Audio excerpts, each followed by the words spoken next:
সুপ্রভাত, আবার চলে এলাম সকলের সামনে আমাদের রান্নাঘরে।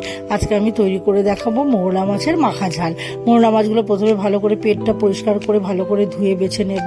এবার মৌরলা মাছটার মধ্যে পেঁয়াজ বাটা, রসুন বাটা, টমেটো কুচি, পরিমাণ মতো নুন, হলুদ, স্বাদ মতো একটু চিনি, লাল লঙ্কার গুঁড়ো, কাশ্মীরি লঙ্কার গুঁড়ো আর কাঁচা লঙ্কা ভেঙে আর সর্ষের তেল দিয়ে ভালো করে মাখিয়ে এবার কড়াইয়ের মধ্যে আরও কিছুটা সর্ষের তেল দিয়ে এবার ওই মাখাটাকে সুন্দর করে সাজিয়ে পেতে একদম কড়াইয়ের মধ্যে সাজিয়ে দেবো, দিয়ে ঢাকা দিয়ে রাখবো। কিছুক্ষণ পর আবার একটা দিক যখন হয়ে যাবে আবার খুন্তি দিয়ে উল্টে আরেকটা দিয়ে ঢাকা দিয়ে রাখবো। তারপরে কিছুক্ষণ পরে দুদিক যখন হয়ে যাবে তখন ধনেপাতা বাটা দিয়ে একদম ভালো করে নাড়িয়ে চাড়িয়ে নামিয়ে নেব। তাহলেই তৈরি হয়ে যাবে আমার মৌরলা মাছের মাখা ঝাল।